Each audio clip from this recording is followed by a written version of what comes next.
हैदराबाद की मिट्टी में गूंजती चीत्कार, 400 एकड़ जमीन, बुलडोजर और आकाश में बेचैन उड़ते परिंदे। ये कोई आम सुबह नहीं थी। हैदराबाद सेंट्रल यूनिवर्सिटी के पास का इलाका आज घुटन भरी आवाजों से भर गया। बुलडोजर चले, पेड़ उखाड़े गए और पक्षियों की चीखें आसमान में गूंज उठी। वो आवाज जो हर दिल को चीर गई। ये सिर्फ प्राकृतिक खूबसूरती और नियामत के खिलाफ उठाया गया खौफनाक कदम ही नहीं था, बल्कि एक पूरी पर्यावरणीय विरासत पर प्रहार किया गया।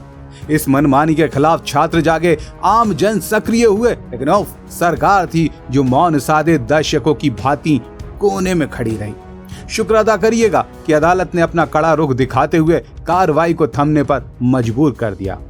मामला तेलंगाना से जुड़ा हुआ है। दरअसल राज्य में 400 एकड़ में फैले कांचा गची बावली जंगल काटने को लेकर विवाद खड़ा हो गया।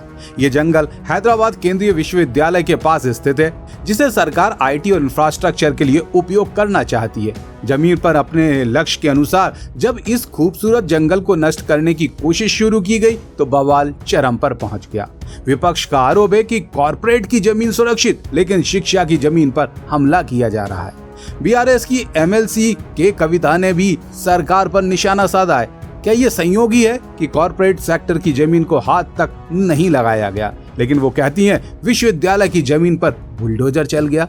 ये सवाल सिर्फ हैदराबाद का ही नहीं, ये सवाल उस शहर का भी है जहां विकास की आड़ में पर्यावरण और शिक्षा को नजरअंदाज किया जाता है। खैर, इस मामले में अब राजनीति गर्मा गई है। अपने अपने तर्क हैं और अपनी सफाई। सरकार कह रही है कि ये कदम विकास के लिए जरूरी है, लेकिन ये कैसा विकास जो शिक्षा की जड़ों को काटकर हरे जंगलों को निगल कर खड़ा होगा।